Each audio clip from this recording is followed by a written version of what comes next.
বন্ধুগণ, কুলাউড়াবাসী, শয়তান রব্বে কারীম থেকে যখন বিতাড়িত হয়ে গেল, আল্লাহকে ডাক দিয়ে বলল, রব তুমি তো তোমার দরজা থেকে আমাকে তাড়ায় দিচ্ছ, আমি 9 লক্ষ বছর ধরে তোমার সেজদা দিলাম, তোমার ইবাদত করলাম, এর বিনিময় কি আমি কিছুই পাই না গো আল্লাহ? আল্লাহ বললেন, শয়তান রে, কি চাস তুই? বলে, রব তখনও যদি সে মাফ চায় কিন্তু মাফ হয়ে যায়। তখনও বলতেছে, রব আমারে তুমি কিয়ামত 3টে জিনিস দিবা। আল্লাহ বলেন, কি চাও বলো? বলে, কিয়ামত পর্যন্ত আমার হায়াত দিবা, কিয়ামত অবধি মাহশরের দিন পর্যন্ত তুমি আমার হায়াত দিবা। আল্লাহ বলেন, তা দিলাম, তোকে কিয়ামত পর্যন্ত আমি আল্লাহ হায়াত বর্ধিত করে দিলাম। শয়তান বলে, রব তুমি আমাকে আর একটা জিনিস দিবা। বলে, কি চাস? আল্লাহ তো সবই জানে, কি চাস বল? আল্লাহ সবই জানে, কিন্তু আমার মালিক রব্বুল আলামিন একটা দিয়ে আর একটা লালন পালন করেন। শয়তান ডাক দেখায়, রব তুমি তো আমার দুনিয়ার মধ্যে পাঠাইতেছ, একটা জিনিস দিলে কিয়ামত পর্যন্ত হায়াত, 2 নম্বর আর একটা জিনিস তুমি আমারে দিবা গো আল্লাহ। বলে, কি চাস শয়তান? বলে, রব্বুল আলামিন তামাম পৃথিবী ঘুরে আসবো, 1 সেকেন্ডের মধ্যে এই শক্তি তুমি আমারে দেবা। আমার দিকে তাকান, শয়তান আমেরিকা যাইতে ভিসা লাগে, রাশিয়া যাইতে ভিসা লাগে, 1 মুহূর্তের ভিতরে তামাম পৃথিবী তসরুফ করে আসে। এত পাওয়ার আল্লাহ ওরে দিছে, 1 সেকেন্ডের ভিতরে তামাম পৃথিবী তসরুফ করে ঘুরে চলে আসে, তামাম পৃথিবী ঘুরে চলে আসে শয়তান। আমার আল্লাহ বললেন, শয়তান আর কি চাস? শয়তান ডাক দিয়ে বলল, রব্বুল আলামিন আমার আর একটা জিনিস দিবা। বলে, কি? 3 নম্বর হলো, আল্লাহ তোমার বান্দার শরীরে রক্তের শিরার ভিতর দিয়ে ঢুকে, মানবের শিরা রক্ত চিনেন আপনারা, যে রগের ভিতর দিয়ে রক্ত পাঞ্চ হয়, রক্ত আসা যাওয়া করে, এই রগের ভিতর দিয়ে যে রক্ত পাঞ্চ হয়, আল্লাহ ওই রগের ভিতর শিরার ভিতর দিয়ে ঢুকে প্রবেশ করে আমি বান্দার কালবের মধ্যে বসে ধোঁকা দিব, কালবের মধ্যে বসে ধোঁকা দেব আমি। শয়তান এই শক্তি তুমি আমারে দাও। আল্লাহ রাব্বুল আলামিন বলেন, তাও দিলাম। কি করবি? শয়তান ডাক দেখা, আল্লাহ তোর ইজ্জত জালালের কসম করে বলতেছি, একটা বান্দাও তোকে জান্নাতে ঢুকতে আমি দেব না। সাপ কাটারে ধোঁকা দিয়ে দিয়ে দিয়ে দিয়ে জাহান্নামী বানায় ফেলবো। আল্লাহ ধমক দিয়ে বলেন, আজাজিল তুইও শুনে রাখ, তুই দুষ্টুমি করে ধোঁকা দিয়ে আমার বান্দারে ধোঁকা দিয়ে জাহান্নামী বানাবি। আজাজিল আমার বান্দারে গুনাহ করাবি। আমার বান্দা গুনাহ করার পরে যখন আমি মালিকের দরবারে ক্ষমা চাবে, আজাজিল আমি আমার বান্দার জীবনের গুনাহ, বান্দা ক্ষমা চাইতে দেরি হবে, তুই গুনাহ করাবি ধোঁকা দেওয়াইয়া, আর আমার বান্দা ক্ষমা চাইতে দেরি হবে, আমি আল্লাহ বান্দার জীবনের গুনাহগুলি ক্ষমা করতে দেরি করব না। একবার জোরে বলা যাবে কি আল্লাহু আকবার? প্রিয় মুসলমান আমার, আল্লাহ রাব্বুল আলামিন এর জন্য বললেন, হে মানব জাতি, অস্তিত্বহীন ছিলে তুমি, আমি রব তোমাকে অস্তিত্ব দিলাম। এই জন্য আল্লাহর দেওয়া জীবন পাওয়ার পরে অহংকারী হওয়া ঠিক না, গর্ব করা ঠিক না। আল্লাহর দেওয়া জীবন পাওয়ার পরে এই জীবনটাকে আল্লাহর রাহে কুরবানি করতে হয়। এই আল্লাহর দেওয়া জীবনটাকে আল্লাহর পথে পরিচালিত করার জন্য আমাদেরকে নামাজের কাতারে দাঁড়াইতে হবে। যদিও আমরা সাহাবীদের মতো জিহাদের কাতারে দাঁড়ানোর সুযোগ আমাদের নাই, কিন্তু আল্লাহর দেওয়া মসজিদের নামাজের কাতারে দাঁড়ানোর সুযোগ আছে এখনো। নামাজের কাতারে দাঁড়াইতে হবে। নামাজের কাতারে দাঁড়াই আমরা আল্লাহর আইন মেনে মেনে চলতে হবে। আল্লাহর দেওয়া ছোট্ট জিন্দেগি পাওয়ার পরে আমাদেরকে আল্লাহর আইন মেনে চলতে হবে। একটা কথার উত্তর দিবেন, সূর্য আল্লাহর আইনে চলে, চাঁদ আল্লাহর আইনে চলে, বাতাস আল্লাহর আইনে চলে, বৃষ্টি আল্লাহর আইনে চলে। গতকালকে পর্যন্ত আকাশে মেঘ বৃষ্টি ছিল, আজকে নাই, আবার কালকে হবে কি হবে না আমাদের জানা নাই। কখন বৃষ্টি হবে, ওয়ায়ুনাজ্জিলুল গাইস, বৃষ্টি কখন কোন সময় হবে আমাদের কারো এটা জানা নাই। আমার মালিক আমার রব আমার আল্লাহ জানেন। এই যে বৃষ্টি আল্লাহর আইনে আসলো, আল্লাহর আইনে চলে গেল। কালকে অনেকেই কমিটির সবাই হয়তো চিন্তা করছিল হাই মেঘ কি হবে আগামীকাল, কিন্তু না, আমার আল্লাহ আজকে পরিষ্কার করে দিলেন, একেবারে ক্লিন আল্লাহ করে দিলেন, বৃষ্টি মুক্ত করে দিয়ে মাহফিল আমার আল্লাহ আমাদেরকে আসার সুযোগ করে দিলেন। আকাশের মেঘ আল্লাহর আইনে। পৃথিবীর সমুদ্রগুলো যদি আপনি যান দেখবেন জোয়ার আসে, আবার সমুদ্রের পানি ভাটা চলে যায়। জোয়ার আসার পরে 4-5 হাত পানি বেড়ে যায়। একটু চিন্তা করেন তো, জোয়ারটা কিন্তু শুধু সমুদ্রের কিনারা আসে না, পুরা সমুদ্রের ভিতরে এই জোয়ারটা হয়। কোটি কোটি মন পানি ছিল, কোটি কোটি মন পানি আবার কোথায় হারিয়ে চলে গেল। যিনি দিলেন তিনি আল্লাহ, যিনি নিলেন তিনি আল্লাহ। তাহলে সমুদ্রের জোয়ার ভাটা আমাদের হুকুমে হয় না, সমুদ্রের জোয়ার ভাটা আল্লাহর হুকুমে হয়। এই যে রাষ্ট্রীয় ক্ষমতার পালাবদল আমাদের বিধানে হয় না, এটা আল্লাহর হুকুমেই হয়। রাষ্ট্রীয় ক্ষমতার পালাবদল আমাদের হুকুমে হয় না, আল্লাহর হুকুমে হয়। এই জন্য ক্ষমতা আসার পরে ক্ষমতাহীন হয়ে যারা হবে তাদেরকে দুর্বল ভেবে অত্যাচার করা লাগবে, তাদেরকে কষ্ট দিতে হবে, তাদের অধিকারগুলি নষ্ট করতে হবে। এইগুলি অন্যায়, এইগুলি অন্যায়। এখন ধরেন ক্ষমতায় যারা আসলো তারা যদি চিন্তা করলো না আমরাই ব্যবহার করব, অন্যদেরকে আমরা দমায় রাখবো। যদি মনে করেন মুসলমানরা ক্ষমতায়, চিন্তা করলো না হিন্দুদের পূজা আমরা করতে দেব না, এটা ঠিক না। ক্ষমতা আল্লাহ দেন, ক্ষমতার পালা বদল আসে, ক্ষমতা চলে যায়। নদীর সাগরের জোয়ার যেমন আসে, আবার জোয়ার চলে যায় আল্লাহর হুকুমে। ক্ষমতাও আসে আল্লাহর হুকুমে, চলেও যায় আল্লাহর হুকুমে। আল্লাহর কোরআন বলল কুলিল্লাহুম্মা মালিকাল মুলকি তুতিল মুলকা মান তাশাউ ওয়া তানজিউল মুলকা মিম্মান তাশাউ। হুজুর আপনি বলে দেন तमाम মুলকের মালিক আমি আল্লাহ। রাশিয়ার পুতিনকে যিনি রাষ্ট্রপতি বানাইলেন তিনি আল্লাহ, আবার আমেরিকার বাইডেনকে যিনি রাষ্ট্রপতি বানাইলেন তিনি আল্লাহ। আমেরিকা এবং রাশিয়ার মধ্যে দেখবেন মনস্তাত্ত্বিক সিনায়ু যুদ্ধ চলতেছে, বিরাট যুদ্ধ। আপনি মনে করবেন না তারা বসে রয়েছে, না, রাশিয়া যুদ্ধ করতেছে পুরা ন্যাটো বাহিনীর সঙ্গে একা। পুরা ন্যাটো বাহিনী যুদ্ধ করে রাশিয়ার বিরুদ্ধে ইউক্রেনকে দিয়ে তারা যুদ্ধ চালাইতেছে। তাদের মধ্যে স্নায়ুগতভাবে বিরাট বড় যুদ্ধ চলতেছে। এই পৃথিবীর দুইটা শক্তি যদি এক জায়গা হতো তারা মুসলমান টিকতে দিত না, মুসলমান তারা মেরে ফেলতো। এই জন্য আল্লাহ তাদের মধ্যে 2-3টা দল আল্লাহ বানাই দিয়া মুসলমানদেরকে আল্লাহ হেফাজত করতেছে। যদিও আমেরিকা, যদিও ইসরায়েলের পক্ষ দেয়, রাশিয়া কিন্তু তলে তলে ইরানের পক্ষ দিয়া ফিলিস্তিনিদের পক্ষ দিতেছে। এটাই হলো আল্লাহর খেলা। কথা বলেন ঠিক কিনা? এই ক্ষমতার পালাবদল আল্লাহর আইনে চলে। ক্ষমতা আছে কাল নাই, এগুলি নিয়ে বাড়াবাড়ি করার কিছুই নাই। তোমরা যারা মিলাদুন নবীর মাহফিলে ঢিল ছোড়ো, আমরা মিলাদ পড়াইতে গেলে তোমরা বাধা দাও।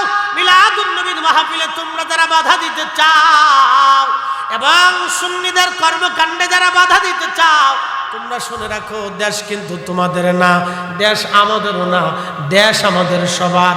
সবাই সবাইকে যদি সহমর্মিতা দিয়া যদি চিন্তা আসে না, ওরা ওদের কাজ করতেছে করুক, আমরা আমাদের কাজ করতেছি করি, সুন্নিরা মাহফিল করতেছে তাদেরটা তারা করুক, আমাদেরটা আমরা করতেছি করি, তারা কোরআন খতম দিচ্ছে দিক, মাদ্রাসা করতেছে করুক, আমাদেরটা আমরা করতেছি করতে থাকি, তাহলে আমার দেশের কোনো ঝামেলা হবে না।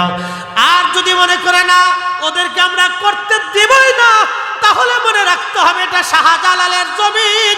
শাহজালাল কারো একার না, শাহজালাল আমাদের সবার। 360 আউলিয়ার জমিন। এই জমিনের মাটির নিচে অসংখ্য আল্লাহর ওলিরা ঘুমিয়ে গেছে। তারা বললেই আমরা তাদের মতবাদ জীবন গেলেও মেনে নিতে পারবো না। কথা বলেন ঠিক না বেঠে?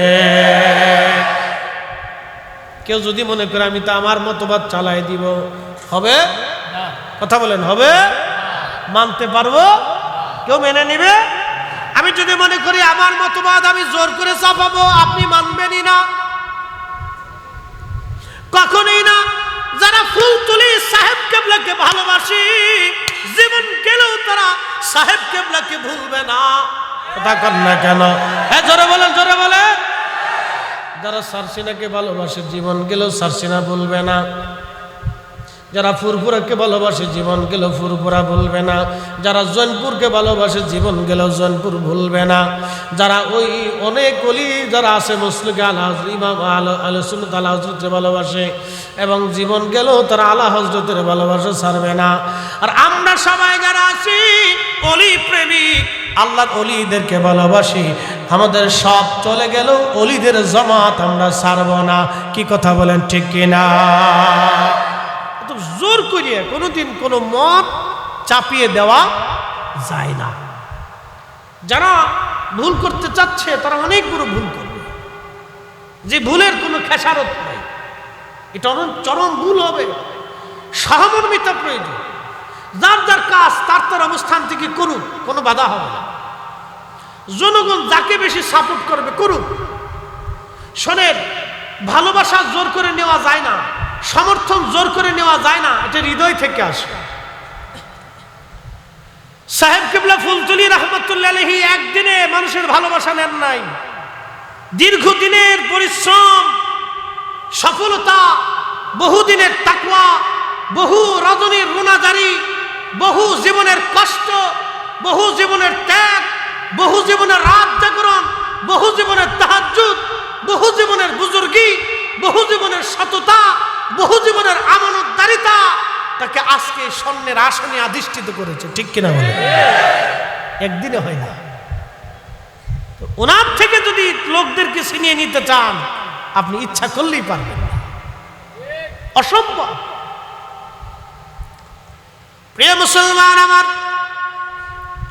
খুবই মনোযোগের সাথে কথাগুলি শুনবেন। আমার রব, আমার আল্লাহ মানব জাতিকে সুন্দর করে বানাইলেন। বানায় আল্লাহ বলেন, হে মানব, তোমরা আমি আল্লাহর প্রতি কৃতজ্ঞ হও। এই যে সুন্দর অবয়ব দিলেন, দেখতে সুন্দর দেখা যায়, কত সুন্দর বলেনি। চোখ আল্লাহর নিয়ামত, এই কান আল্লাহর নিয়ামত, জবান আল্লাহর নিয়ামত, এই দেহ আল্লাহর নিয়ামত, চুল আল্লাহর নিয়ামত, এই জবান আল্লাহর নিয়ামত, জিহ্বা আল্লাহর নিয়ামত, পেট আল্লাহর নিয়ামত,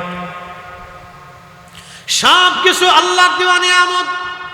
এই সমস্ত নিয়ামত পাওয়ার পরে আল্লাহর কোরআন বলতেছে, লা ইন শাকারতুম লা আযীদান্নাকুম ওয়া লা ইন কাফারতুম ইন্না আযাবি লাশাদীদ। আল্লাহর কোরআন বলতেছে, হে বান্দা, আমি রবের নিয়ামত পাওয়ার পরে তুমি শুকর আদায় করো, শুকরিয়া আদায় করো, কৃতজ্ঞ হও, কৃতজ্ঞ হও, কৃতজ্ঞ হও। এখন আপনারা বলেন, সন্তান পাওয়ার পরে বাবা খুশি, মা খুশি, এই আত্মীয় স্বজন খুশি। ধরেন একটা সন্তান আপনার হলো, 12 বছর পরে একটা সন্তান আল্লাহ আপনারে দিছে। এই সন্তানটা পাওয়ার পরে বাবা খুশি, মা খুশি, নানি খুশি, দাদি খুশি, চাচারা খুশি, মামারা খুশি, সবাই খুশি। সবাই আনন্দাত্মহারা, মিষ্টি আনে, অমুক আনে, দাওয়াত করে, আকিকা, খাওয়া দাওয়া, সন্তান পাওয়ার পরে যদি দুনিয়াতে আপনি এত বেশি খুশি হন, তাহলে রাহমাতুল লিল আলামিন পাওয়ার পরে আপনাকে আরো বেশি খুশি হতে হবে। সেই খুশির নাম হলো ঈদে মিলাদুন নবী। কথা বলেন ঠিক কিনা? এটা শরীয়তের কোনো ঈদ না। যদি শরীয়তের ঈদ হতো তাহলে আমরা 2 রাকাত নামাজ বানাইতাম অথবা 3 রাকাত নামাজ বানাইতাম, খুতবা বানাইতাম, একটা দিন নির্দিষ্ট করতাম, সময় নির্দিষ্ট করতাম না। এটা শরীয়তের ঈদ না। এই ঈদটা হলো নবী পাওয়ার ঈদ। এটা মুমিনের আনন্দের ঈদ, মুমিনের আনন্দের ঈদ, মুমিনের ভালোবাসার ঈদ, মুমিনের ভালোবাসার ঈদ। এই দিন পাওয়ার পরে আমরা বিরাট খুশি।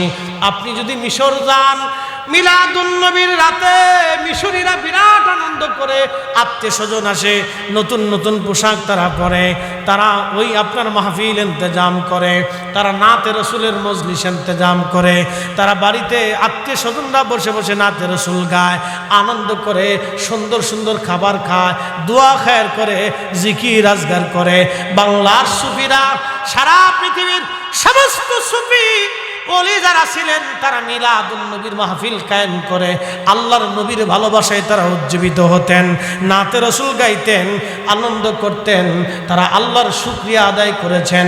আমরাও যতদিন বেঁচে থাকব, নবী পাওয়ার কারণে আমরাও শুকরিয়া আদায় করে যাব। কথা বলেন ঠিক কিনা? আল্লাহ আমাদেরকে বুঝার তৌফিক দান করুন। সকলে বলেন আমিন। এগুলি আজাইনে একটা বিতর্ক করিয়া আমাদের ভিতরে ফেতনা বাঁধায়, শুধু অশান্তি বাঁধাইতে থাকে। এ মাস আসলে শুধু এটা নিয়ে বিতর্ক, ঝগড়া, এই এক একজনের ঘুষাঘাষি, ধাক্কাধাক্কি, মারামারি, বাড়াবাড়ি, এগুলি চলতে থাকে। আসলে আমাদের এই অ্যাটিটিউড, ধ্যান ধারণা কবে চেঞ্জ হবে আমরা জানি না। কোন দিন কবে এগুলি চেঞ্জ হবে আমাদের জানা নেই। আমরা কবে সভ্য হব তা আমাদের জানা নেই।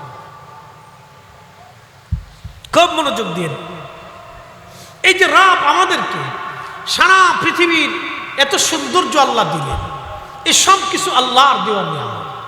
আপনার বাথরুম করে, বাথরুমের ভিতরে পোকা হয়, এই পোকাটা আল্লাহর পক্ষ থেকে আমাদের জন্য এক ধরনের নিয়ামত। বলে হুজুর কারণ কি? এই পোকা যদি না আসতো তাহলে আপনার এই বাথরুম খেয়ে এই বাথরুমের দুর্গন্ধটা নষ্ট করে দিয়ে এই বাথরুমটাকে মাটির সাথে মিসমার করে দেয় পোকা। একসাথে বলা যাবে না সুবহানাল্লাহ? এটা আল্লাহর এক সৃষ্টির মহাপরিক্রমা। আপনি কোন সন্ধান করে দেখতে পারেন। আপনি দেখেন এই যে কুত্তা, প্রশ্ন রাখতে পারেন আল্লাহ এত কুকুর কেন দিল? এই কুকুর আপনার ফসা গলা আবি যাবে ওরা খায়, বিড়াল এ আপনার বাড়িতে থাকে, দেখবেন ও আপনার বাড়ির ঘরে ইঁদুর খেয়ে নিঃশেষ করে দেয়, তেলা পোকা ঢুকতে দেয় না। আপনি যদি সমস্ত ইঁদুর মেরে ফেলে দেন তাহলে দেখবেন যে আপনার সারা দেশে এই সমস্ত বিড়াল যদি মেরে ফেলে দেন তাহলে সারা দেশে দেখবেন এই ইঁদুরের উৎপাতে নষ্ট হয়ে যাবে। চীনের যিনি জনক যাকে বলা হয় তার নাম হচ্ছে মাও সেতুং। তো মাও সেতুং যখন চীন স্বাধীন করলেন, চীন গঠিত হলো, তো মাও সেতুং দেখলেন এই চীনের ভিতরে চড়ুই পাখিরা এই ধান খেয়ে নষ্ট করে ফেলে। তো তারা গবেষণা করে দেখলেন যে হাজার হাজার লক্ষ লক্ষ টন গম, এই ধান প্রত্যেক বছর এই চড়ুই পাখি খেয়ে ফেলে দেয়। তো মাও সেতুং চিন্তা করলেন যে তাহলে আর এই চড়ুই পাখি রাখা যাবে না, আমরা যদি সমস্ত চড়ুই পাখি মেরে ফেলে দিই তাহলে লক্ষ লক্ষ টন এই গম এবং ধান বেঁচে যাবে। দেখেন সিদ্ধান্ত কি। তো তারই সুবাদে মাও সেতুং একটা সিদ্ধান্ত নিল যে একই দিনে সারা চীনের সমস্ত চীনের মানুষদেরকে উদ্বুদ্ধ করলো যে আমরা একই দিনে সবাই মিলে একসাথে চড়ুই পাখি মারব, আর চড়ুই পাখি মেরে ফেলে দিয়ে সারা চীনের চড়ুই পাখি নিঃশেষ করে দেব। অ্যাটেনশন, মনোযোগ দিয়ে, আপনি ইচ্ছা করলেই একটা জাতিকে, একটা গোষ্ঠীকে এইভাবে ধ্বংস করে দিতে পারেন না। এটা আল্লাহর সৃষ্টির আইনের বহির্ভূত। বুঝাইতেছি, মাও সেতুং এই একদিনের ঘোষণাতে সারা চীনের কোটি কোটি কোটি কোটি চড়ুই পাখি হত্যা করল। মহা উৎসবে, উৎসব দিয়ে তারা চড়ুই পাখি মেরে ফেলে দিল। একদিনে কোটি কোটি চড়ুই পাখি মেরে ফেলে দিল। আচ্ছা, চড়ুই পাখি শেষ। পরের বছরে বিপত্তি ঘটল। চড়ুই পাখি শেষ। পরের বছরে ধান লাগানো হলো, কিন্তু বিপত্তি হলো, ধান তো হলোই না, ধানে পোকা লাগলো। পোকা লেগে কোটি কোটি টন মন ধান একবারে নষ্ট হয়ে গেল। ধান নাই, এইভাবে পরের বছর আবার ধান লাগাইলো, আবার কোটি কোটি কোটি কোটি হেক্টর জমির ধান পোকা লেগে লেগে একেবারে শেষ হয়ে গেল। একসাথে বলবেন আল্লাহু আকবার। না না হয় না, আরো জোরে বুঝাইতেছি, আরো আরো জোরে জোরে জোরে। এটা আল্লাহর সৌন্দর্য যে চড়ুই পাখি থাকবে, তেলা পোকা থাকবে, ইঁদুর থাকবে, সাপ থাকবে, বিচ্ছু থাকবে, শিয়াল থাকবে, কুত্তা থাকবে, বিলাই থাকবে, বাঘ থাকবে, ভল্লুক থাকবে, পাখি থাকবে। আপনার শক্তি আছে বিদা আপনি জঙ্গলে সব বাঘ মেরে ফেলবেন, এটা আল্লাহর আইনের বহির্ভূত। আপনার শক্তি আছে বিদা সমস্ত পাখি মেরে ফেলবেন, এটা আল্লাহর বহির্ভূত। আপনার শক্তি আছে বিদা সমস্ত কুত্তা মেরে ফেলবেন, এটা আল্লাহর আইন বহির্ভূত। আল্লাহ সৃষ্টি করেছে মানুষের জন্য। আপনার শক্তি আছে বিদা আপনি হিন্দু নিঃশেষ করবেন, এটা আল্লাহর আইন বহির্ভূত। শক্তি আছে বিধা ভারত যদি মনে করে আমি মুসলমান নিঃশেষ করে দেব, এটা আল্লাহর আইন বহির্ভূত। চেঙ্গিস খান চেয়েছিল 2 কোটি মুসলমান হত্যা করে পৃথিবী থেকে মুসলিম সাম্রাজ্য নিশ্চিহ্ন করতে। না, আজকে চেঙ্গিস নাই, কিন্তু মুসলমান এখনো আছে। হালাকু চেয়েছিল ইরাকের বাগদাদে 16 লক্ষ মুসলমান তিনি 3 দিনে জবাই দিয়েছিল। ইরাকের দাজলা নদী শুধু রক্তে আর রক্তে 1 মাস পর্যন্ত এই টাইগ্রিস নদী রক্তে রঞ্জিত ছিল। সে ভেবেছিল মুসলমান হত্যা করলেই বুঝি ইরাক থেকে বাগদাদ থেকে মুসলিম নিশ্চিহ্ন হবে। আজকে কিন্তু হালাকু নাই, কিন্তু ইরাকের বাগদাদে এখনো আজান আছে, এখনো মসজিদ আছে, এখনো মুসলমান বেঁচে আছে। কথা বলেন ঠিক না বেঠে? ক্ষমতা থাকলেই ক্ষমতা দেখাইতে হয় না, ক্ষমতা থাকলেই অন্য কারো প্রতি ঝাঁপিয়ে পড়তে হয় না, এটা আল্লাহর আইন বহির্ভূত।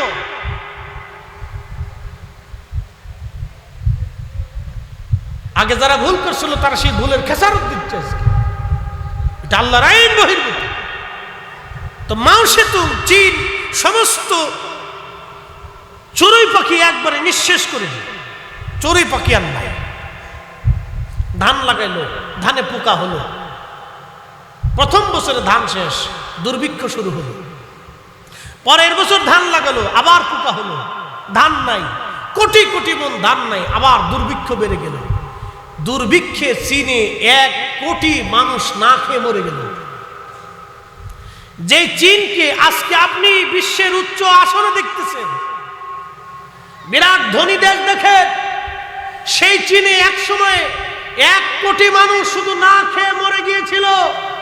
একটা ভুল সিদ্ধান্তের জন্য, একটা ভুল সিদ্ধান্তের জন্য। পরে বিজ্ঞানীরা গবেষণা করে দেখলো চড়ুই পাখি হত্যা করা ছিল মাও সেতুংয়ের জীবনে সবচেয়ে বড় ভুল। কারণ এই চড়ুই পাখির দলেরা শুধু ধান খাইতো না, ধানের পোকা খেয়ে নিঃশেষ করে দিত। এই পোকা খাওয়ার কারণে ধানে পোকা লাগতো না, ওরা ধানও খাইতো, পোকাও খাইতো, উপকারও করত। আবার কিছু ধানও ওরা খাইতো, কিছু বেতনও আপনার কাছ থেকে নিত, আবার আপনার উপকারও ওরা করে দিত। চড়ুই নিঃশেষ করার কারণে শেষ পর্যন্ত দেখা গেল ধান তো আর নাই, পোকা ধরে গেল, পোকার রাজত্ব এসে গেল। সারা ধান ক্ষেতগুলিতে পোকা আর পোকা, সে পোকা দমাইতে পারল না। চড়ুইর কারণে তারা ওই পোকা নিঃশেষ করতো। চড়ুই পাখিরা পোকা খেয়ে খেয়ে খেয়ে খেয়ে ধান ক্ষেত পরিষ্কার করে রাখতো। এটা আল্লাহর সৃষ্টির এক পরিক্রমা। এই জন্য রব বলছে আলহামদুলিল্লাহি রব্বিল আলামিন, আমি রব, তাম সৃষ্টির রব। আমি একটা দিই আরেকটা দিই আরেকটাকে আমি আল্লাহ লালন পালন করি, লালন পালন করি, লালন পালন করি। কুত্তা দিয়ে মানুষে, মানুষ দিয়ে কুত্তারে, বিলাই দিয়ে মানুষে, মানুষ দিয়ে বিলাই রে, গরু দিয়ে মানুষে, মানুষ দিয়ে গরুরে, মহিষ দিয়ে মানুষে, মানুষ দিয়ে মহিষে, গাধা দিয়ে মানুষে, মানুষ দিয়ে গাধারে। আমি আল্লাহ রাব্বুল আলামিন রব। এরকম সৃষ্টির পরিক্রমা, একটা দিয়ে আরেকটা, আরেকটা দিয়ে আরেকটা, আরেকটা দিয়ে আরেকটা। আমি আল্লাহ রাব্বুল আলামিন সৃষ্টিকে এইভাবে সুন্দর করে চক্রাকারে সাজিয়েছি। এটা আমার আল্লাহর সৃষ্টি। তোমরা আমরা আল্লাহর আইন বাহির কইরা, আল্লাহর আইনের বাহির আইসা তোমরা নিজস্ব মতবাদ চালাই দিয়া তোমরা অন্য কোনো গোষ্ঠী ব্যক্তির কোনো পশু পাখি তোমরা অন্যায় করবে না, তাদেরকে হত্যা করবে না, কষ্ট দিবে না, ব্যথা দিবে না। একসাথে বলা যাবে না আল্লাহু আকবার? আমাদেরকে বুঝতে হবে। কিছু মাথা মোটার দল আছে, আগা মাথা বুঝে না, মনে করছে হয়ে গেছে।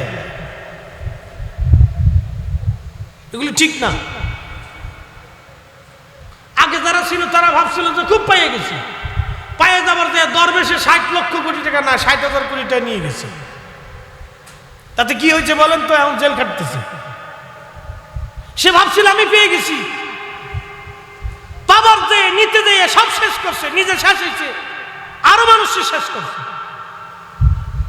এগুলো অন্যায়, এগুলি জুলুম। এই ভুলের জন্য তাদের খেসারত দিতে হচ্ছে। আবার আমরাও যদি ভুল করি তাহলে আমাদেরকেও খেসারত দিতে হবে। কি কথা বলেন, ঠিক কিনা? তাহলে ক্ষমতা পাওয়ার পরে কি না ব্যবহার করা যাবে, অপব্যবহার করতে হবে না। এটা সমন্বয় করতে হবে, মিলেমিশে থাকতে হবে। আল্লাহ আমাদের প্রত্যেকের তৌফিক দান করুন, সকলে বলে না আমিন। প্রিয় মুসলমান, আলহামদুলিল্লাহি রাব্বিল আলামিন আর রহমানির রহিম।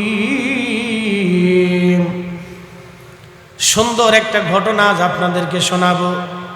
বিশ্ববিখ্যাত মুফাসসির, আল্লাহু আকবার, বিশ্ববিখ্যাত মুফাসসির আল্লামা হযরতে কাজী নাসিরউদ্দিন বাইজাবি রাহমাতুল্লাহি আলাইহি তিনি বলেন, আমি আলহামদুলিল্লাহি রাব্বিল আলামিনের তাফসীর করতে গেলাম। তাফসীর শুরু করলাম, লেখা শুরু আলহামদুলিল্লাহ, সমস্ত প্রশংসা আল্লাহর। এই তাফসীর লেখার পরে আমি আলহামদুলিল্লাহি রাব্বিল আলামিনের তাফসীর করতে যাব। ঠিক এমন সময় আমি চিন্তা করলাম জোহরের নামাজের সময় ঘনিয়ে গেছে, আমি গোসলখানা থেকে জোহরের নামাজ এসে পড়ব, আগে নদী থেকে আমি গোসল করে আসি। কোলাউড়াবাসী আল্লামা কাজী নাসিরউদ্দিন বাইজাবি রাহমাতুল্লাহি আলাইহি তিনি গোসলখানায় গেলেন গোসল করার জন্য। গোসল করার জন্য তিনি নদীর ঘাটে গেলেন। লক্ষ্য করলেন একটা বিরাট বড় বিচ্ছু, মস্ত বড় একটা বিচ্ছু দৌড়াইয়া দৌড়াইয়া নদীর ঘাটের কিনার দিকে বিচ্ছুটা দৌড়ায় দৌড়ায় আসে। আল্লামা কাজী নাসিরউদ্দিন বাইজাবি রাহমাতুল্লাহি আলাইহি চিন্তা করলেন ব্যাপার কি, বিচ্ছুটা কেন দৌড়ায় দৌড়ায় আসে, কোন কারণে বিচ্ছু দৌড়ায় আসে, বিচ্ছুর কি পিপাসা লাগলো কিনা। উনি চিন্তা করলেন আমি একটু দাঁড়ায় দেখি। আল্লাহর ওলি বিশ্ববিখ্যাত মুফাসসির নাসিরউদ্দিন বাইজাবি বলেন আমি দাঁড়াইলাম। দাঁড়ানোর পরে কিছু সময় পরে আমি আরো আশ্চর্য হয়ে দেখলাম নদীর ভিতর থেকে একটা ব্যাঙ নদীর ভিতর থেকে উঠিয়া নদীর কিনারায় পিঠ লাগাইয়া বসে গেছেন। একবার জোরে বলা যাবে কি আল্লাহু আকবার?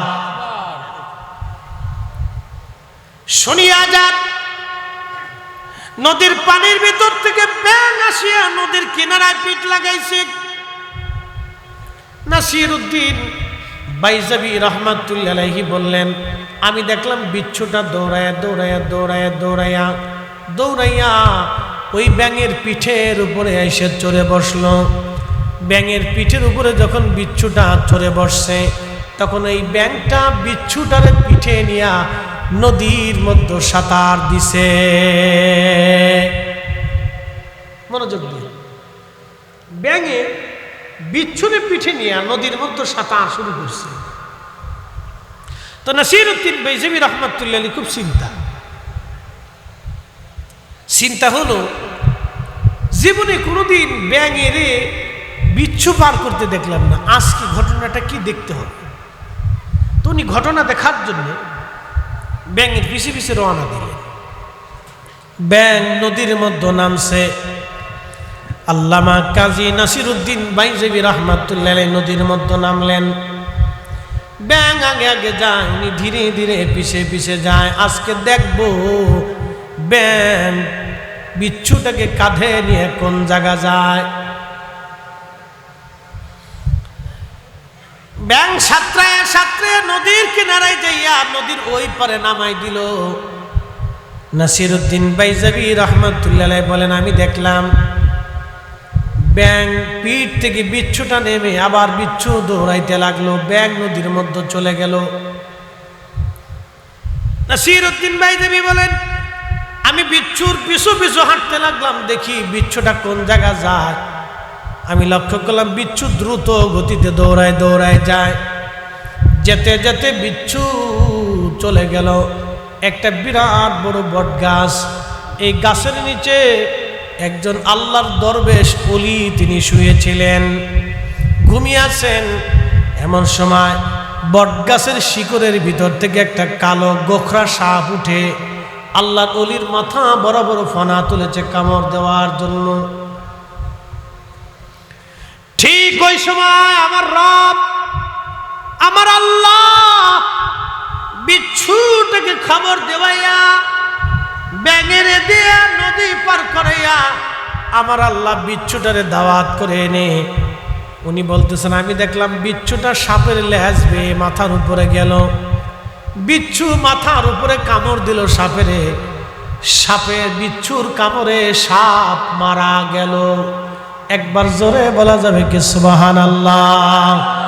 জীবনে তো হওয়ার কথা না, বিচ্ছুর কামড়ে সাপ মরবেটা কেমন কথা? সাপের কামড়ে বিচ্ছু মরার কথা, কারণ বিষার চাইতে সাপের বিষ বেশি।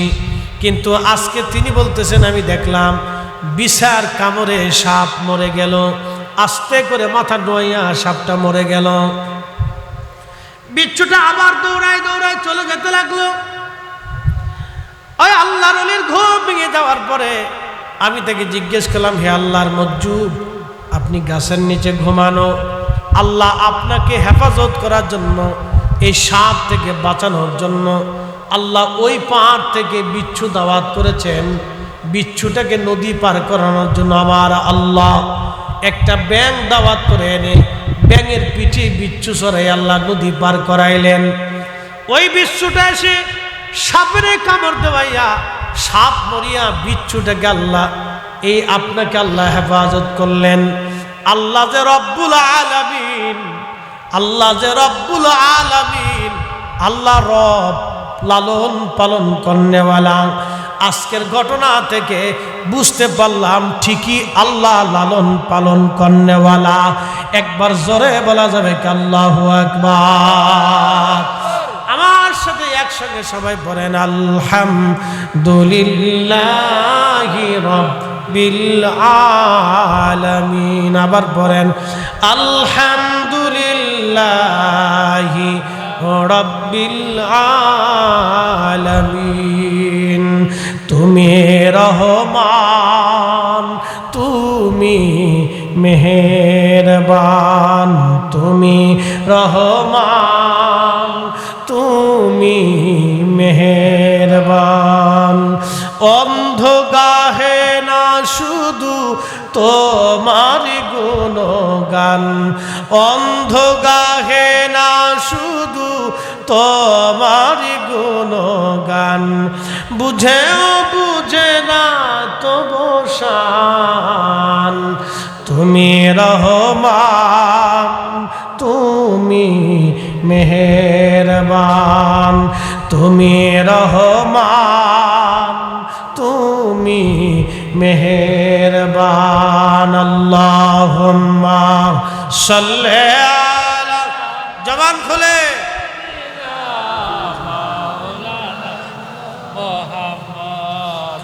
ওয়া আলা আলি সাইয়্যিদিনা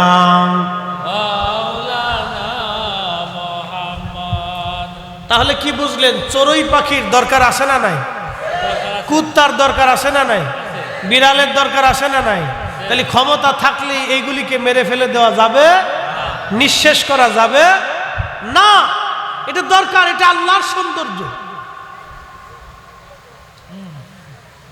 পৃথিবীতে শয়তান আছে, আবার ইমানদারও আছে। ইহুদি আছে, শিখ আছে, বৌদ্ধ আছে, মুসলমান আছে, হিন্দু আছে, হাজার হাজার ধর্ম, সারা পৃথিবীতে হাজার হাজার ধর্ম আছে। আচ্ছা বলেন তো, আল্লাহ যদি ইচ্ছা করতেন শয়তানকে বন্দি করে নিয়ে আল্লাহ জাহান্নামে ফেলে দিতে পারতেন? কি কথা বলেন, পারতেন না? পারতেন। কিন্তু শয়তান সারা পৃথিবীতে আল্লাহ স্বাধীনতা দিলেন। কে দিছে? না না, জোরে বলেন, শয়তানের স্বাধীনতা দিছে কি? একসাথে বলেন, কে দিছে? জোরে বলেন, কে দিছে? আল্লাহ শয়তানকে স্বাধীনতা দিয়ে আবার আমরা আল্লাহ বলছেন, ইয়া আইয়ুহাল্লাযীনা আমানু দুখুলু ফিস-সিলমি কাফাতাও ওয়া লা তাত্তাবিউ খুতুওয়াতিশ শাইতান।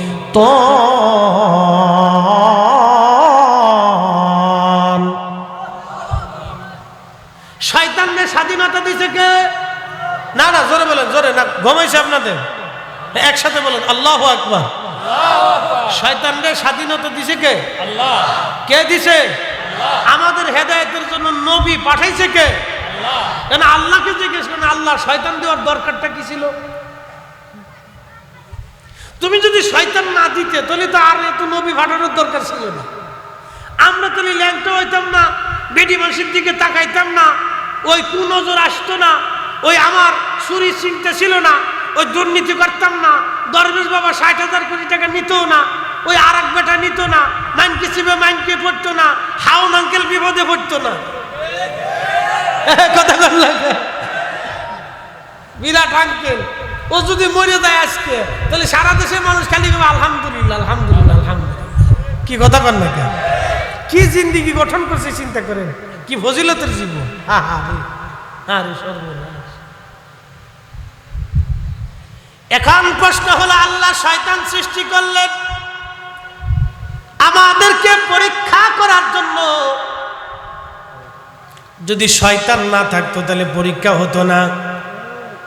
আজকে আল্লামা সাহেব কেবলা ফুলতুলি যদি এই জমিনে না আসতেন, আজকের ঈদে মিলাদুন নবীর মাহফিল আপনি পাইতেন না। আসতে বলেন কে? জোরে বলেন। আবার আমাদের বিরুদ্ধবাদী যারা আছে তারা যদি না আসতো তাহলে আমাদের জজবা হইতো না। এটা আল্লাহর সৌন্দর্য।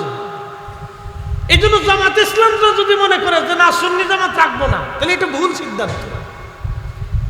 যদি হেফাজত ইসলাম মনে করে যে না এই ফুলতুলি আমরা রাখতাম না, তাহলে এটা ভুল সিদ্ধান্ত। আর আমরা যদি মনে করি না হেফাজত এই দেশেই রাখবো না, তাহলে আমারও ভুল সিদ্ধান্ত। সবাইরই দরকার। কারে দরকার? সবাইরই দরকার। আমরা যদি মনে করি যে এ দেশে একটা হিন্দু থাকতে দেব না, তাহলে ভুল সিদ্ধান্ত। তারও দরকার। উনারে বানাইছে আল্লাহ, যদি সে না থাকতো তাহলে আল্লাহ কি জিনিস আপনি বুঝতেন না। কি কথা কন না কেন? আল্লাহ কি জিনিস, আল্লাহ কত বড় নিয়ামত, আল্লাহ আমাদের জন্য যে কত বড় রব, বলে আপনি বুঝতেন না। আমি ব্যাখ্যা বিশ্লেষণ করতাম না। শয়তান আল্লাহ থেকে জুদা হল। 4 জায়গায় শয়তান কেঁদেছিল।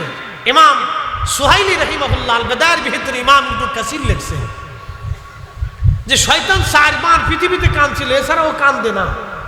শয়তান কিন্তু কান্দে না, ওর চোখে পানি নেই, ও 4 বার দুনিয়াতে কাঁদছে। একবার যখন আল্লাহ রাব্বুল আলামিন ওয়া কানা মিনাল কাফিরিন বলে শয়তানকে ঘোষণা দিলেন, তখন শয়তান কাঁদতে লাগলো। শয়তান তখন আর্তনাদ করতে লাগলো, হায় আমার হলো কি, কি সর্বনাশ হলো। আবার শয়তানকে যখন জান্নাত থেকে আমার আল্লাহ দুনিয়ার মধ্যে ফেলে দিলেন, তখন আল্লাহ রাব্বুল আলামিন শয়তান তখন কাঁদলো। আবার যেই দিন এই 12 রবিউল আউয়ালে সোমবারে সুবহে সাদিকে রহমতের নবী, সৃষ্টির ফাউন্ডেশন হাবিবুল্লাহ, সাইয়্যিদুল কাউনাইন ওয়াস সাকালাইন, ইমামুল মুরসালিন, হাউজে কাউসার ওয়ালা, মাকামে মাহমুদ ওয়ালা, আল্লাহর হাবিব যখন তশরিফ আনলেন, জন্মগ্রহণ করলেন, তখন শয়তান এমন ভাবে আর্তনাদ করতে লাগলো, মাতম করতে লাগলো, কাঁদতে লাগলো। আহা, শয়তানের কান্না তখন শুধু কাঁদতে লাগলো। তামাম সৃষ্টি নবীর আগমনে খুশি, একমাত্র বেজার ছিল শয়তান। ইমাম সুহাইলি, ইমাম ইবনু কাসির আল বেদায়ের মধ্যে লিখতেছেন শয়তান একমাত্র বেজার। এই জন্য নবীর আগমনে মিলাদুন নবীতে আমরা ঈদে মিলাদুন নবী মনে করি। আমরা নবীর আগমনে তামাম মাখলুক খুশি, একমাত্র শয়তান হলো বেজার। কথা বলেন ঠিক কিনা? কোরআন বলতেছে ওয়ালা তাত্তাবিউ খুতুওয়াতিশ শাইতান, তোমরা শয়তানের ইত্তেবা করিও না। শয়তান যেই দিনে কাঁদছে সেই দিনে আমরা খুশি আনন্দ উদযাপন করব, এটাই আমাদের ঈদে মিলাদুন নবী। কথা কোন ঠিক না বেঠিক? এত দলিল লাগে নাকি মিলাদুন নবী? ইমানদার একটুতেই দলিল চলে। শয়তান এই দিন বেজার কান্না করেছিল, সেই দিন আমরা খুশি হলাম, আনন্দ পাইলাম, আনন্দ করলাম, নবীর আগমনে আমরা খুশি। প্রেমবন্ধুগণ, কোলাউড়াবাসী, শয়তান রব্বে কারীম থেকে যখন বিতাড়িত হয়ে গেল, আল্লাহকে ডাক দিয়ে বলল, রব তুমি তো তোমার দরজা থেকে আমাকে তাড়ায় দিচ্ছ, আমি 9 লক্ষ বছর ধরে তোমার সেজদা দিলাম, তোমার ইবাদত করলাম, এর বিনিময় কি আমি কিছুই পাই না গো আল্লাহ? আল্লাহ বললেন শয়তান রে, কি চাস তুই? বলে রব। তখনও যদি সে মাফ চায় কিন্তু মাফ হয়ে যায়। তখনও বলতেছে রব আমারে তুমি কিয়ামত 3টে জিনিস দিবা। আল্লাহ বলেন কি চাও বলো? বলে কিয়ামত পর্যন্ত আমার হায়াত দিবা, কিয়ামত অবধি মাহশরের দিন পর্যন্ত তুমি আমার হায়াত দিবা। আল্লাহ বলেন তা দিলাম, তোকে কিয়ামত পর্যন্ত আমি আল্লাহ হায়াত বর্ধিত করে দিলাম। শয়তান বলে রব তুমি আমাকে আর একটা জিনিস দিবা। বলে কি চাস? আল্লাহ তো সবই জানে, কি চাস বল? আল্লাহ সবই জানে, কিন্তু আমার মালিক রব্বুল আলামিন একটা দিয়ে আর একটা লালন পালন করেন। শয়তান ডাক দেখায় রব তুমি তো আমার দুনিয়ার মধ্যে পাঠাইতেছ, একটা জিনিস দিলে কিয়ামত পর্যন্ত হায়াত, 2 নম্বর আর একটা জিনিস তুমি আমারে দিবা গো আল্লাহ। বলে কি চাস শয়তান? বলে রব্বুল আলামিন তামাম পৃথিবী ঘুরে আসবো, 1 সেকেন্ডের মধ্যে এই শক্তি তুমি আমারে দেবা। আমার দিকে তাকান। শয়তান আমেরিকা যাইতে ভিসা লাগে, রাশিয়া যাইতে ভিসা লাগে, 1 মুহূর্তের ভিতরে তামাম পৃথিবী তসরুফ করে আসে। এত পাওয়ার আল্লাহ ওরে দিছে, 1 সেকেন্ডের ভিতরে তামাম পৃথিবী তসরুফ করে ঘুরে চলে আসে। তামাম পৃথিবী ঘুরে চলে আসে শয়তান। আমার আল্লাহ বললেন শয়তান রে আর কি চাস? শয়তান ডাক দিয়ে বলো রব্বুল আলামিন আমার আর একটা জিনিস দিবা। বলে কি?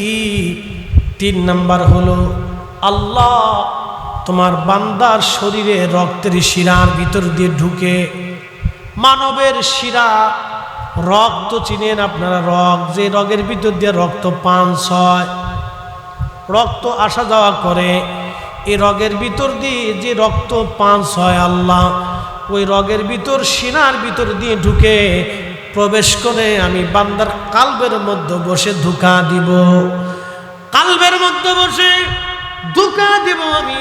শয়তান এই শক্তি তুমি আমারে দাও। আল্লাহ রাব্বুল আলামিন বলেন তাও দিলাম। কি করবি? শয়তান ডাক দেখা আল্লাহ তোর ইজ্জত জালালের কসম করে বলতেছি একটা বান্দাও তোকে জান্নাতে ঢুকতে আমি দেব না। সাপ কাটারে ধোঁকা দিয়ে দিয়ে দিয়ে দিয়ে জাহান্নামী বানায় ফেলব।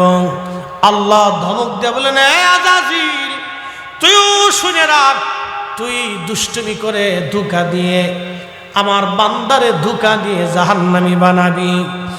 আজাজিল আমার বান্দারে গুনাহ করাবি। আমার বান্দা গুনাহ করার পরে যখন আমি মালিকের দরবারে ক্ষমা চাবে, আজাজিল আমি আমার বান্দার জীবনের গুনাহ, বান্দা ক্ষমা চাইতে দেরি হবে, তুই গুনাহ করাবি দুকা দেওয়াইয়া, আর আমার বান্দা ক্ষমা চাইতে দেরি হবে, আমি আল্লাহ বান্দার জীবনের গুনাহগুলি ক্ষমা করতে দেরি করব না। একবার জোরে বলা যাবে কি আল্লাহু আকবার? বলেন দোয়ার দরকার আছে না নাই? আসতে বলেন, জোরে বলেন দোয়া লাগবে কি লাগবে না? বাড়িতে কোরআন খতম দিবেন, মিলাদ পড়াবেন, দোয়া করাবেন। কেউ যদি বেদাতের ফতোয়া দেয়, ওর বেদাতের ফতোয়ার গোষ্ঠী কিলা। কথা বলেন ঠিক না বেঠি? শাহজালালের জমিনে দোয়া চলবে, মিলাদ চলবে, খতম চলবে, জিকির চলবে, মাহফিল চলবে, ঈদে মিলাদুন নবী চলবে। কথা বলেন ঠিক না বেঠি?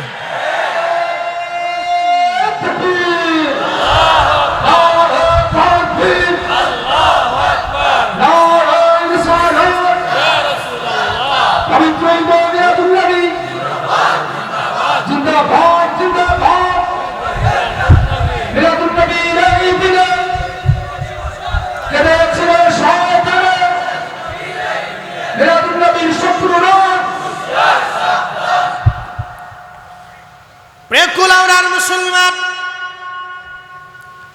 এই শয়তান আল্লাহ আমাদের জন্য পাঠাইলেন পরীক্ষা করার জন্য। আল্লাহ শয়তান পাঠিয়ে দিয়ে বললেন, ওয়ালা তাত্তাবিউ খুতুওয়াতিশ শাইতান, শয়তানের ইত্তেবা করিও না। এরপরে আল্লাহ আর বলল, ইন্নাহু লাকুম আদুউম মুবিন, সে তোমাদের প্রকাশ্য দুশমন, সে তোমাদের প্রকাশ্য দুশমন। শয়তান সৃষ্টি করলেন আমার আল্লাহ, এটাও আল্লাহর পরীক্ষা। এজন্য বাংলাদেশের সব দল থাকবে। কি কথা বলেন ঠিক কিনা? সবই থাকবে, সবাই দরকার, এটা আল্লাহর সৌন্দর্য। যদি মনে করেন আপনি আমার দেশে যারা বুকে হাত বেঁধে নামাজ পড়ে, ওরা যদি না থাকতো তাহলে আল্লাহর নবীর শানকে ছোট করে যে মুসলমান দেখে, এইটা আপনি বুঝতে পারতেন না। কথা কন না? এরা কি কয় জানেননি? এরা কয় আল্লাহ রসুলের আব্বা আম্মা দুইজন জাহান্নামী। যদি ওরা না থাকতো তাহলে আপনি জানতেনই না যে মুসলমানদের ভিতরে একদল তারা আল্লাহর নবীর আব্বা আম্মারে জাহান্নামী মনে করে। আরে আপনি একটু চিন্তা করেন তো, যেই রেহেমের ভিতরে আমার নবী থাকছে, যেই রেহেমের নবী থাকছে, যার দুগ্ধ পান করেছে, সেই মহিষী নারী কি করে জাহান্নামী হয়? আপনি একটু চিন্তা করেন। আল্লাহর কোরআন বলল, তাকাল্লুবাকা ফিস সাজিদিন,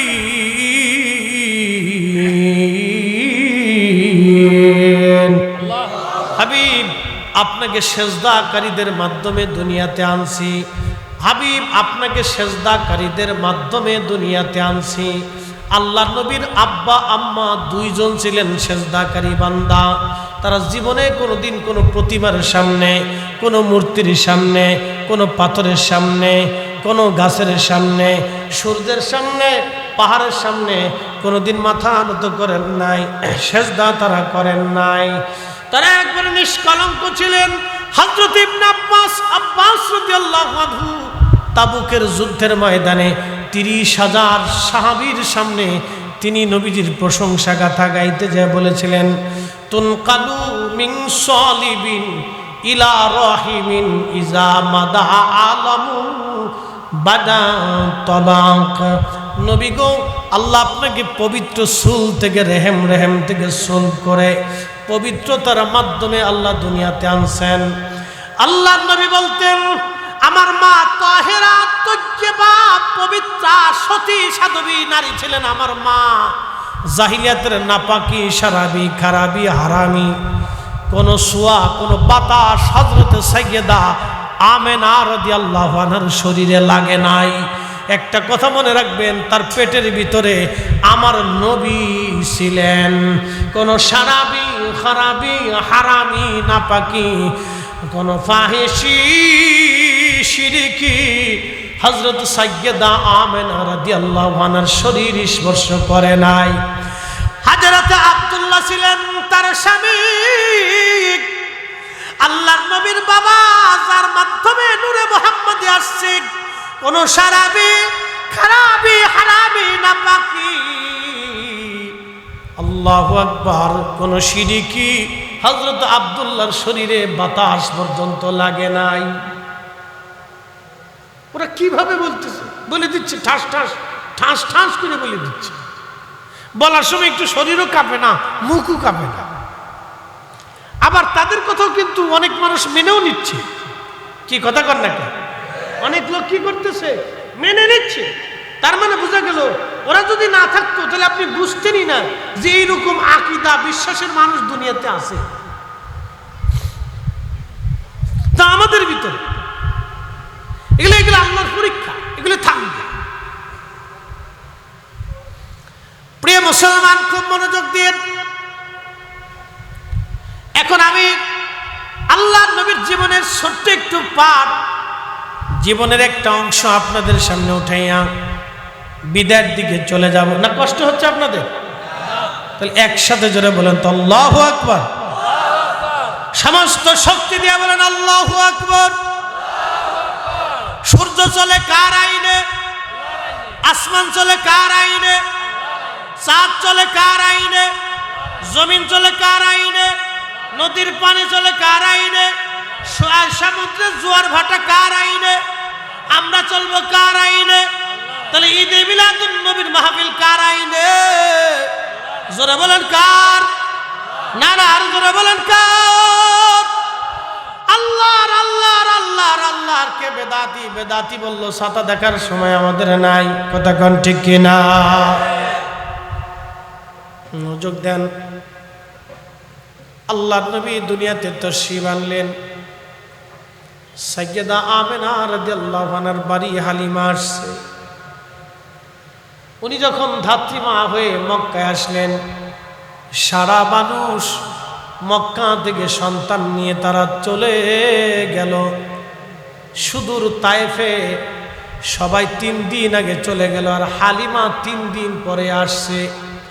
ওনার উট ছিল দুর্বল, ওনার গাধা ছিল দুর্বল, উনি নিজেও ছিলেন দুর্বল। সাইয়্যিদা আমেনা তিনি বলতেছেন, হযরত সাইয়্যিদা হালিমাতুস সাদিয়া তিনি বলেন, আমি মক্কায় গেলাম। মক্কায় যাওয়ার পরে আমি মক্কাবাসীদের কাছে খোঁজ নিলাম মক্কায় কি কারো বাড়ি কোনো সন্তান আছে কিনা। সবাই বলল না, মক্কার ঘরে মক্কার বাড়ি কারো বাড়ি সন্তান নাই। সাইয়্যিদা আমেনা হালিমাতুস সাদিয়া তিনি তিনার স্বামীকে বললেন, স্বামী রে, মক্কায় কারো বাড়ি কোনো সন্তান নাই, চলো আমরা ফিরে চলে যাই। কিন্তু একজনের বাড়ি মাত্র একটা বাচ্চা আছে, তার নাম আমেনা, স্বামীর নাম আব্দুল্লাহ, মারা গেছে। হযরত আব্দুল্লাহ রাদিয়াল্লাহু আনহু তিনি ব্যবসা করার জন্য বর্তমান যেটা গাজা, বর্তমানে কি গাজা, এই গাজার আগে নাম ছিল আসকালান। বর্তমানে যে গাজা, এটার আগে নাম ছিল আসকালান। এখানে সমুদ্রের কিনারবর্তী এলাকা, এখানে বিরাট বড় পর্যটন কেন্দ্র এবং সামুদ্রিক এইখান ব্যবসায়িক কেন্দ্র ছিল। এটাকে তৎকালীন জমানায় শাম বলা হতো। সুদূর মদিনা হয়ে হযরত আব্দুল্লাহ তিনি ব্যবসা করার জন্য ওইখানে গিয়েছিলেন। ওখান থেকে মাল কিনে ব্যবসা করে উনি রওনা হয়ে ফিরে আসার সময় মদিনা আসার পরে তিনি অসুস্থ হয়ে পড়লেন। মদিনা আসার পরে তিনি অসুস্থ হয়ে গেলেন। অসুস্থ হয়ে যাওয়ার পরে হযরতে আব্দুল্লাহ তিনি ইন্তেকাল করলেন। তখন হযরতে আমেনা রাদিয়াল্লাহু আনহা, আমার নবীজির মা তখন অন্তঃসত্ত্বা, আমার রাসূল তার মায়ের রেহেমের ভিতরে তাশরীফ এনেছেন। তখন আব্দুল্লাহ রাদিয়াল্লাহু আনহু ইন্তেকাল করলেন। মক্কায় খবর আসলো আব্দুল্লাহর দুনিয়াতে নাই, সে মারা গেছে। নবীজির দাদা হযরত আব্দুল মুত্তালিব তিনার সন্তান হারেসকে মদিনায় পাঠায় বললেন, বেটা দেখে আসো আমার আব্দুল্লাহ কি বেঁচে আছে না মরে গেছে। হারেস মক্কায় মদিনায় এসে দেখলেন না, আব্দুল্লাহ মারা গেছে, তাকে কবর দেওয়া হয়েছে।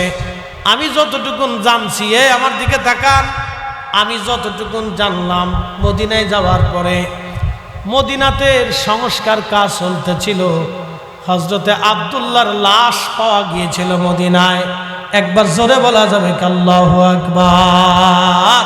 হায় হায় হায়! সেই লাশ উঠাইয়া জান্নাতুল বাকিতে দাফন করা হয়েছে, কিন্তু কোন জায়গা করা হয়েছে কোনো চিহ্ন দেয় নাই। বর্তমান যে মসজিদে নববী, এই মসজিদে নববীর বিরাট বড় এরিয়ার ভিতরে লাশ পড়েছিল।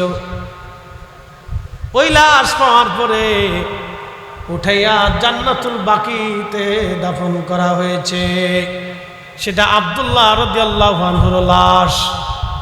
1000 বছর পরও তার লাশ অক্ষত নষ্ট হয় নাই, কারণ তারই মাধ্যমে রাহমাতুল লিল আলামিন দুনিয়াতে আসছে। এ লাশ পচতে পারে না, বলতে পারে না, নষ্ট হতে পারে না। কথা বলেন ঠিক কিনা?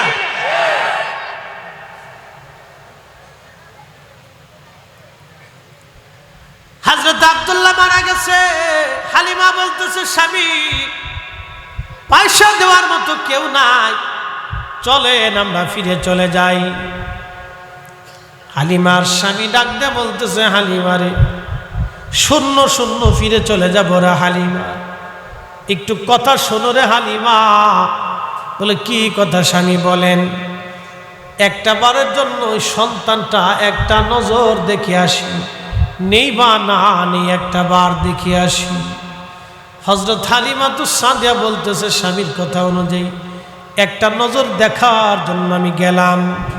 দোলনার ভিতরে নবীকে শুয়ে রাখা হয়েছিল। আমি যাই দেখি শরীরের ভিতরে সবুজ রেশমের একটা কাপড় দিয়ে ঘিরে রাখা ছিল, এবং পিঠের নিচে সাদা রেশমের কাপড় দিয়ে ঘিরে রাখা ছিল। এত সুঘ্রাণ, আল্লাহু আকবার! হালিমা বলতেছে, এত সুঘ্রাণ আসতেছিল, এই সুঘ্রাণ আমি দুনিয়ার কোন বস্তুর মধ্যে কোনোদিন আমি পাই নাই। এত সুঘ্রাণ, নবীর সেই সুঘ্রাণ এখনো আছে। বলবেন ফরিদি হুজুর কোন জায়গা? 2টা জায়গা ঠিকানা দিব। 1 নম্বর চলে যাবেন বাইতুল আকসা। বাইতুল আকসাতে যাওয়ার পরে যেই পাথর মোবারকে আল্লাহর নবী কদম মোবারক রেখে বোরাকে সওয়ার হয়েছিল, সেই পাথর বাইতুল আকসাতে এখনো আছে। কিন্তু আশ্চর্য, আমার নবীর কদম মোবারকের ছোঁয়া লাগার কারণে পাথরটা নরম হয়ে যায়, পাথরের ভিতরে নবীজির কদম মোবারকের চিহ্ন বসে যায়। সেই চিহ্ন থেকে 1450 বছর পার হয়ে গেল, এখনো সুঘ্রাণ আসতে থাকে। আতর মাখানো লাগে না, সুঘ্রাণ আসতে থাকে, আসতে থাকে। একবার জোরে বলা যাবে কি ইয়া রাসূলুল্লাহ? চিৎকার মেরে বলেন আল্লাহু আকবার! তাহলে যারা বলে নবী আমাদের মতো, আমরা নবীর মতো, তাদের দাবিতে তারা মিথ্যাবাদী, তারা ভুলের মধ্যে আছে। আমরা সুন্নিরাই হক হক হক। কথা কোন ঠিক কিনা? খুব মনোযোগ দিয়েন। বলে হুজুর আর কোন জায়গা সেই সুঘ্রাণ আছে? সেই সুঘ্রাণটা যদি দ্বিতীয় জায়গা পেতে চান, উহুদের ময়দানে চলে যাবেন। উহুদের মাঠের মধ্যে পাবেন না, উহুদের পাহাড়ে যেতে হবে আপনাকে। বলে পাহাড়ের কোন জায়গা যাবেন? ঠিকানা দিয়ে যাই। পাহাড়ের ওই জায়গা যাবেন যেইখানে নবীজির দন্ত মোবারক শহীদ হওয়ার পরে, মাথা মোবারকে লোহার হেলমেটের করা ঢুকে যাওয়ার পরে আল্লাহর নবীকে সাহাবীরা এবং ফেরেশতারা ধরে নিয়ে উহুদ পাহাড়ের সেই ফাঁকা জায়গায়, একবারের পাহাড়ের কোনায় একটা পাথরের বিরাট বড় মস্ত বড় পাথরের ফাঁকা, ওই ফাঁকা জায়গায় আল্লাহর নবী সারা রাত্র বিশ্রাম করেছিলেন। সারা মদিনায় জানাজানি হয়েছিল নবী নাই, নবী শহীদ হয়ে গেছে। ওই জায়গায় নবীজি বিশ্রাম করতেছিলেন। ওই জায়গায় যাবেন, দিনের বেলা গেলে হবে না, রাত্রি বেলা যাবেন। রাত্রি বেলা যাওয়ার পরে আমি ফরিদি আপনাদের সিলেটের মাওলানা খাজা মাইনুদ্দিন আহমদ জালালাবাদী সাহেব ছিলেন। এবছর হজে গিয়েছিলাম, মাওলানা গজনবী ভাই ছিলেন আপনাদের সিলেটে, আরো কয়েকজন আলেম বন্ধু, আপনাদের এমপি শাহ হুজুর, তিনার সঙ্গে একসঙ্গে আমরা হজ করেছি। উনিও ছিলেন এবছর হজে, আমিও গিয়েছিলাম, একসঙ্গে খাওয়া দাওয়া করেছি। বন্ধু খুব মনোযোগ দিবেন, হজে গেলাম, ওখান থেকে আমরা কয়েকজন আলেম উহুদের পাহাড়ে চলে গেলাম। উহুদের সেই ফাঁকা জায়গা এশার নামাজের সময় যখন গিয়েছি, মনোযোগ দিবেন, এশার নামাজের সময় যখন গেলাম, আল্লাহু আকবার, বাতাস থেকে শুধু সুঘ্রাণ আসতে লাগলো, শুধু ঘেরান আর ঘেরান। আমাকে জালালাবাদী সাহেব বললেন, মামা আমি বাইতুল আকসার সেই পাথরে যেই ঘ্রাণ পেয়েছিলাম, আজকে উহুদের পাহাড়ের সেই ফাঁকার ভিতর থেকে, যেখানে আল্লাহর নবী বিশ্রাম করতে ছেড়েছিলেন, এই ফাঁকা থেকে যেই ঘ্রাণ, বাইতুল আকসার পাথরে একই রকম ঘ্রাণ। একসাথে জোরে বলবেন কি আল্লাহু আকবার? না না হয় না, আরো জোরে বলেন। নবী নাই কিন্তু ঘ্রাণ আছে, আল্লাহি বিল্লাহি তাল্লাহি, মাহফিল সাক্ষী। শুধু আমি না, আমরা 4-5 জন আলেম কয়েক ঘন্টা ওইখানে বসলাম, ঘিরান আসতেছে বাতাসে। ওখানে সিমেন্ট দিয়ে লাগানো আছে, মাঝখানে একটু কেটে ফাঁকা করে রাখা। চিন্তা করলাম ভিতরে তো যাওয়ার সুযোগ নাই, আমরা পাথর বেয়ে উঠে ফাঁকা দিয়ে মাথা ঢুকাইলাম। আল্লাহর কসম কুলাউড়াবাসী, এমন সুগ্রাণ পৃথিবীর কোনো আতরে আপনি আর পাবেন না। 1450 বছর পরে নবীর ঘিরান এখনো আছে, 1450 বছর পরেও সেখান থেকে ঘিরান আসে, ঘিরান আসে, ঘিরান আসে, ঘিরান আসে। তার মানে নবীর জায়গা নবী আছে, আমাদের চোখের জায়গা চোখ নাই। নবীর সুঘ্রাণ যদি 1450 বছর পরে সেই জান্নাতি ঘ্রাণ এখনো পাওয়া যায়, তার মানে বোঝা গেল নবী আর আমরা এক মানুষ তা হতে পারে না। কি কথা বলেন ঠিক কিনা?